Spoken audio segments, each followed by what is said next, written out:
नमस्कार, आप देख रहे हैं इंडिया टीवी। मैं हूं अमित पालित और वक्त हो गया है दमदार 10 का। और दमदार 10 में आज बड़ी खबरों में हमारी नजर होगी। आज सैफ चाकू कांड में सीन रिक्रिएशन हुआ है, जिसके बाद सैफ पर हुए हमले के कई राज सामने आ सकते हैं। वहीं पर यूपी में एक तरफ बड़ा एनकाउंटर तो दूसरी तरफ बुलडोजर गरज रहा है।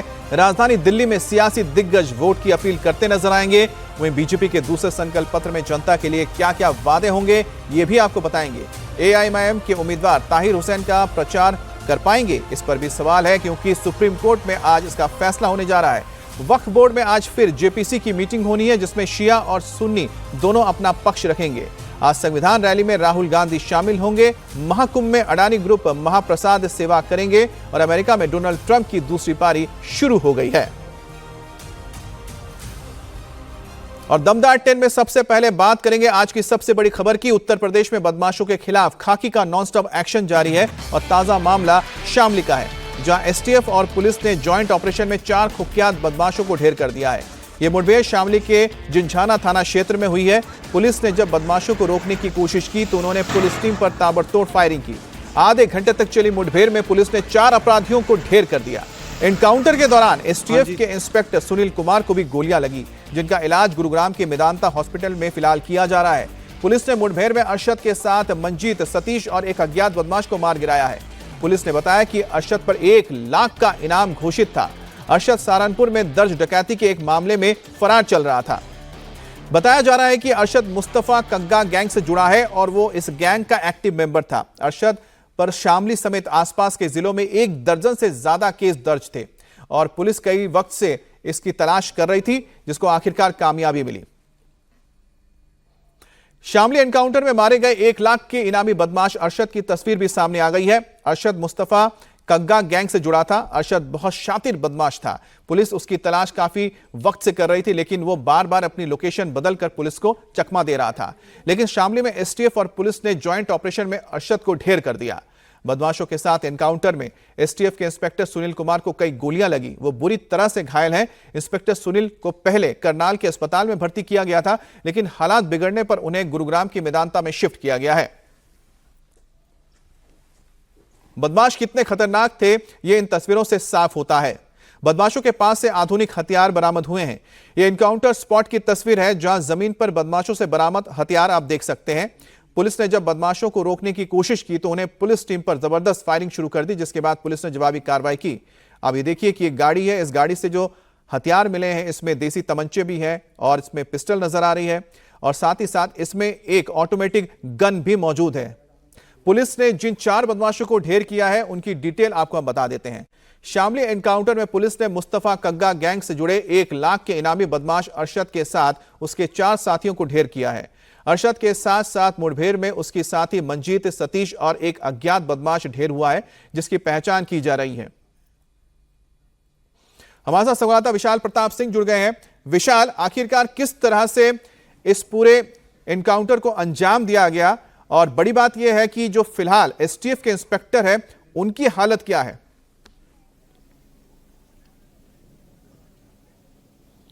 अमित, देर रात एसटीएफ को, यूपी एसटीएफ को मेरठ की जो यूनिट है उसको ये सूचना मिली थी कि मुस्तफा कग्गा गैंग का जो कुख्यात बदमाश है अरशद, वो अपने साथियों के साथ उस इलाके में मौजूद है जहां पर दरअसल ये मुठभेड़ हुई है। और पुलिस को ये भी जानकारी मिली थी कि एक बड़ी आपराधिक वारदात को अंजाम देने के लिए ये बदमाशों का गैंग वहां पर पहुंचा हुआ था, जिसके बाद एसटीएफ की टीम और जो लोकल पुलिस की टीम है वो वहां पर मोर्चाबंदी करती है और बदमाशों को आत्मसमर्पण करने के लिए कहती है। लेकिन जिस तरीके का इतिहास है अरशद का, 1 लाख का इनामी है और 18 से ज्यादा उसके ऊपर हीनियस मुकदमे हैं और सहारनपुर की एक बैंक डकैती के मामले में अरशद वांटेड भी था और एडीजी मेरठ जोन की तरफ से उसके ऊपर 1 लाख रुपए का इनाम भी घोषित किया गया था।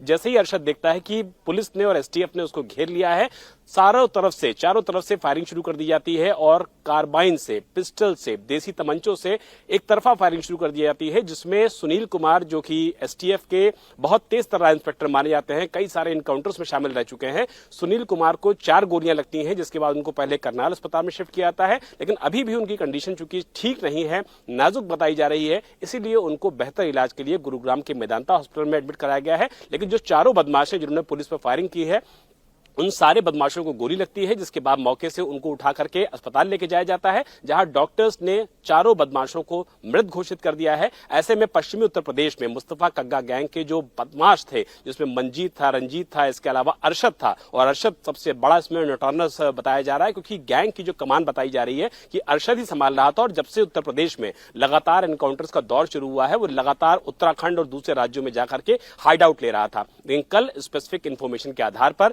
जब पुलिस घेराबंदी करती है, उनको ये पता लगता है कि ये लोग किसी बड़ी आपराधिक वारदात को अंजाम देने आए हैं। उससे पहले ही ये पुलिस पर फायरिंग शुरू करते हैं, लेकिन जवाबी कार्रवाई में पुलिस की ये चारों ढेर होते हैं और मौके से जो अत्याधुनिक हथियार मिलते हैं वो बताते हैं कि न सिर्फ बदमाश कितने खतरनाक इरादों के थे, बल्कि वहां पर एक बड़ी आपराधिक साजिश को, वारदात को अंजाम देने के लिए आए थे। लेकिन इससे पहले कि वो 19वीं वारदात करते अपने खाते की, एसटीएफ ने और लोकल पुलिस ने उनको घेर करके आत्मसमर्पण करने के लिए कहा। और जब बदमाशों ने भागने की कोशिश की तो दोनों तरफ से जो फायर एक्सचेंज होते हैं उसमें 4 बदमाश मौत होती है, एनकाउंटर होता है, ढेर होते हैं। लेकिन सबसे ज्यादा जो चिंतित वाली बात है उस पूरे मामले में वो यही है कि एसटीएफ के जो तेज तर्रार इंस्पेक्टर हैं सुनील कुमार, उनको भी 4 गोलियां लगी हैं और उनको भी बेहतर इलाज के लिए मेदांता अस्पताल गुड़गांव में शिफ्ट किया गया है। और यूपी पुलिस के जो टॉप ऑफिसर्स हैं वो लगातार अस्पताल प्रशासन के संपर्क में हैं कि सुनील कुमार को बेहतर से बेहतर इलाज मिल सके और जल्द से जल्द वो रिकवरी कर सके।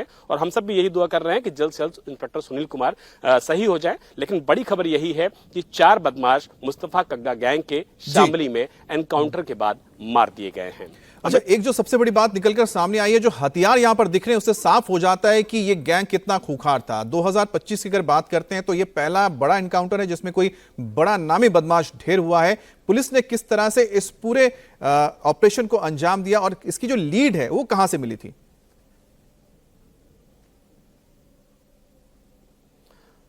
देखिए, मुस्तफा कग्गा गैंग पश्चिमी उत्तर प्रदेश की अगर बात कर लें अमित, तो कोई नया नाम नहीं है। मुस्तफा कग्गा गैंग न सिर्फ रैंसम के लिए बल्कि किडनैपिंग के लिए, डकैती के लिए, हत्या के लिए और भाड़े पर हत्या करने के लिए ये गैंग खासा नोटोरियस है उस पूरे पश्चिमी उत्तर प्रदेश के बेल्ट में।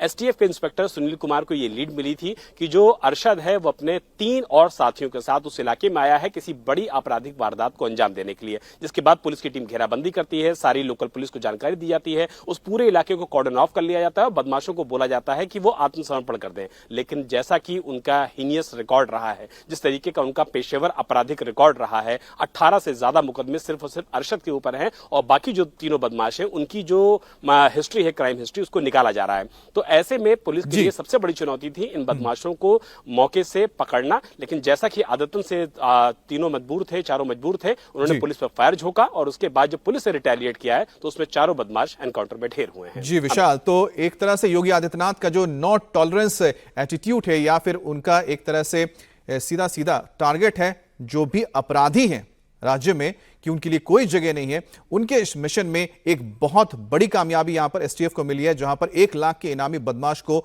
मार गिराया गया। उसके 4 साथी भी साथ में थे और बड़ी तादाद में हथियार भी बरामद किए गए हैं। आगे बढ़ते हैं। एक्टर सैफ अली खान पर हमले के बाद मुंबई पुलिस का एक्शन अभी तेज हो गया है। इस बीच सैफ पर अटैक से जुड़ी बड़ी खबर है। मुंबई पुलिस आज सुबह करीब 5:30 बजे आरोपी शहजाद को लेकर सैफ अली खान के घर पहुंची। गाड़ी सीधे सैफ के घर अंदर दाखिल हो गई। पुलिस ने सैफ के घर पर वारदात का सीन को रिक्रिएट किया। पुलिस ने पूरी वारदात को समझा। यहां पर जांच करने के बाद पुलिस आरोपी शहजाद को फिर नेशनल कॉलेज के बस स्टॉप पर ले गई। यहीं पर भी सीन को रिक्रिएट किया गया क्योंकि इस घटना के बाद शहजाद यहां पर आके करीब 4 घंटे रुका था। इसके बाद पुलिस इस इलाके से बांद्रा रेलवे स्टेशन गई। वहां पर भी आरोपी शहजाद से पूरी जानकारी ली गई कि उसने यहां पर स्टेशन पे आके क्या किया और आखिर में उसे वापस बांद्रा पुलिस स्टेशन लाया गया। अब मुंबई पुलिस आरोपी से पूछताछ के बाद उसे सैफ के घर लेकर पहुंची थी। पुलिस कड़ियां जोड़ रही है, एक के बाद एक कड़ियों को जोड़कर समझने की कोशिश करे कि आखिरकार इतनी हाई सिक्योरिटी में आखिरकार शहजाद बिना किसी रोक टोक के कैसे सैफ अली खान के घर में दाखिल हो गया और घर के अंदर घुस के उसने ना सिर्फ स्टाफ बल्कि सैफ अली खान पर चाकू से हमला कर दिया। अब मुंबई पुलिस के मुताबिक सैफ अली खान के घर 16 जनवरी को चोरी की कोशिश की गई थी। इसी दौरान आरोपी ने एक्टर पर चाकू से हमला किया था और अब इस पूरे सीन को रिक्रिएट करने के लिए पुलिस आरोपी शहजाद को लेकर करीब सुबह 5:30 बजे सैफ अली खान के घर में पहुंची थी। 1 घंटे तक क्राइम सीन को रिक्रिएट किया गया, दोहराया गया और हर एक चीज को समझा गया। सैफ अली खान पर हुए जानलेवा हमले की जांच कर रही पुलिस तमाम अनसुलझी कड़ियों को जोड़ने का प्रयास कर रही है और इसी दिशा में आज पहली बार मुंबई पुलिस की तरफ से इस पूरे घटना का क्राइम सीन रिक्रिएट किया गया। आज सुबह करीब 5:30 के दरमियान मुंबई पुलिस की टीम सैफ अली खान के अपार्टमेंट सदगुरु शरण पहुंची।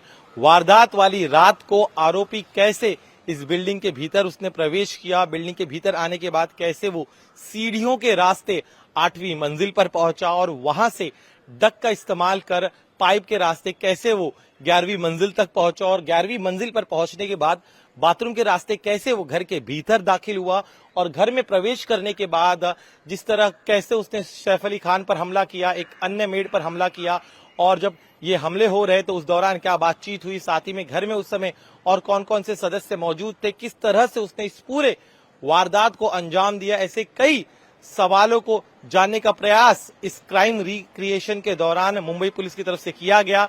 जब सैफ अली खान पर उसने हमला किया, किसी तरह से सैफ अली खान परिवार के सभी सदस्यों को बचाकर बाहर आए और उन्होंने जब घर को लॉक कर दिया, उस दौरान आरोपी कैसे इस बंद फ्लैट से वो बाहर आया और फिर यहां से भागते हुए कैसे वो उस बस स्टॉप तक पहुंचा, ऐसे तमाम बातों को जानने का प्रयास मुंबई पुलिस की टीम की तरफ से आज किया गया।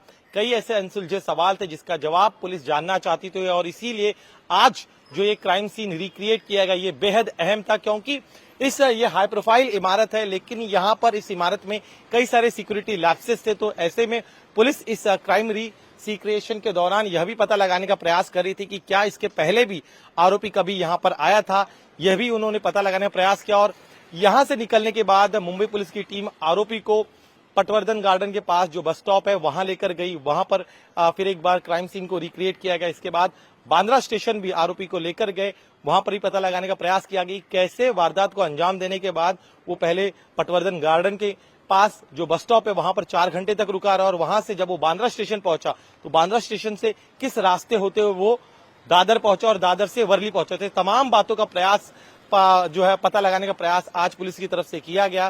पुलिस का कहना है कि तमाम अनसुलझी कड़ियों को जोड़ने की हर संभव वो कोशिश कर रहे थे ताकि इस पूरे मामले की सच्चाई के तह तक वो पहुंच सके। और सैफ अली खान आज लीलावती अस्पताल से डिस्चार्ज हो सकते हैं, तो दूसरी मुंबई पुलिस की जांच युद्ध स्तर पर चल रही है। नए नए खुलासे किए जा रहे हैं और पुलिस के मन में जो सवाल है उनका जवाब तलाशने के लिए क्राइम सीन को रिक्रिएट भी किया जा रहा है। इसके अलावा सैफ पर हमले को लेकर कई जगह बड़े खुलासे भी हुए हैं। वहीं आरोपी मोहम्मद शरीफुल इस्लाम शहजाद का बांग्लादेशी कनेक्शन भी पक्का हो गया है। पुलिस ने आरोपी से पूछताछ के बाद एक बांग्लादेशी नंबर पर कॉल किया जिन्होंने आरोपी शरीफुल के मां बाप होने का दावा किया। इसके अलावा पुलिस को सैफ पर हमला करने वाले आरोपी के बारे में और भी अहम जानकारी मिली है। आरोपी ने बताया कि सैफ ने उसे आगे से लॉक किया था जिसकी वजह से उसने सैफ पर पीछे की तरफ से हमला किया।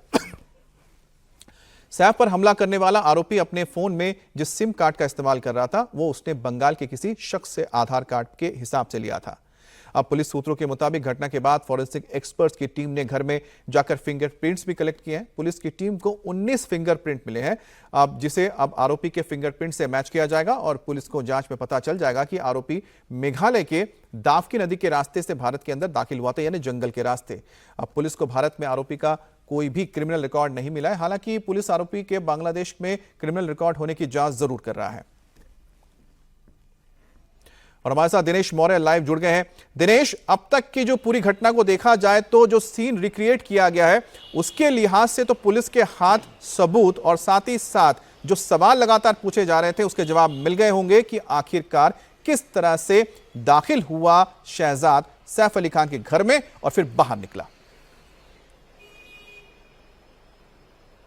जी बिल्कुल सही कहा आपने। दरअसल जिस तरह से पहले तो वो सैफ अली खान को पहचानता ही नहीं था, इस तरह का दावा कर रहा था, लेकिन एक 13 मंजिला इमारत में जब वो प्रवेश करता है तो पुलिस का ये मानना है कि अगर उसका सिर्फ चोरी का इंटेंशन होता, अगर उसे सैफ के घर पर नहीं जाना होता तो उस 10 फ्लोर के नीचे के जितने भी फ्लोर है वो किसी भी फ्लोर में जा सकता था, लेकिन वो स्पेसिफिक 8 माले तक सीढ़ियां चढ़कर गया। उसके बाद डक के रास्ते वो 11वीं मंजिल पर आता और 11वीं मंजिल जहां पर सैफ अली खान उनके बेटे रहते हैं उसी कमरे में वो दाखिल होता है। तो यानी इसका अर्थ ये है कि ये प्री प्लान हो सकता है और इसी बातों को कंफर्म करने के लिए खुद वो आरोपी को आज जब सीन रिक्रिएट करने के लिए लेकर गई थी तो हर एक उस रूट का पता लगाने का उन्होंने प्रयास किया कि वो किस तरह से घर में दाखिल हुआ। खास तौर पर सैफ अली खान के उस फ्लैट को उसने कैसे चिन्हित किया, उसको क्या पता था कि सैफ अली खान कौन से फ्लैट में रहता था, उसका बेटा जी। जो है सैफ अली खान का वो किस कमरे में रहता था, उनका कमरा कौन सा है, यह सब कुछ पता लगाना बेहद जरूरी था। और इसीलिए आज का ये जो सीन रिक्रिएट हुआ है क्राइम जी। को लेकर, उससे कई सारे अनसुलझे जो सवाल थे उनके जवाब संभवतः पुलिस को मिल गए होंगे। जी, तो आप नजर बनाए रखें, हम आगे आपके पास अपडेट के लिए आएंगे। दिनेश, सैफ अली खान पर अटैक के मामले के बाद महाराष्ट्र में घुसपैठियों पर भी एक्शन की तैयारी है। सैफ अली खान पर हमला करने के बाद महाराष्ट्र माइनॉरिटी कमीशन ने बड़ा फैसला लिया। महाराष्ट्र में बांग्लादेशियों को डोर टू डोर सर्च किया जाएगा। महाराष्ट्र के 36 जिलों में माइनॉरिटी कमीशन 25-25 लोग की टीम बनाकर यह ऑपरेशन चलाएगा। महाराष्ट्र माइनॉरिटी कमीशन के अध्यक्ष ने इंडिया टीवी से खास बातचीत में इसकी जानकारी दी। सैफ अली खान मामले में क्या सोचना है माइनॉरिटी कमीशन का? सर, ऐसी चर्चाएं शुरू हो गई है, विपक्ष इसको मुद्दा बना रहा है कि महाराष्ट्र में मुस्लिम सुरक्षित नहीं है। देखिए, विपक्ष को मुद्दा बनाने के अलावा दूसरा कोई काम नहीं है और हमारी सरकार को काम करना है। तो ये सरासर गलत है कि भाई यहाँ पे माइनॉरिटी सुरक्षित नहीं है, मुस्लिम सुरक्षित नहीं, बिल्कुल सुरक्षित है। और वो जो बंदा था वो एक चोरी करने के हिसाब से आया था और ये घटना हो गई। वो कोई प्रोफेशनल क्रिमिनल नहीं था या कुछ ऐसा नहीं था, लेकिन मालूम पड़ा है कि वो अवैध बांग्लादेशी था। तो आयोग के माध्यम से मैं महाराष्ट्र का चेयरमैन होने के नाते अभी जितने भी 36 ज़िले के जो कलेक्टर्स हैं उनको एक लेटर इशू करने वाला हूँ कि और पुलिस कमिश्नर जितने भी है और हमारे जो महाराष्ट्र की डीजीपी रश्मि शुक्ला जी उनको भी एक लेटर देने वाला हूँ कि जितने भी इस टाइप से जो लोग हैं, जो बांग्लादेशी जो या कहीं के भी हो, अवैध तरीके से इस देश में या इस महाराष्ट्र में रह रहे, तो उनकी जांच करके सरकार के पास उसका प्रपोजल भेजे।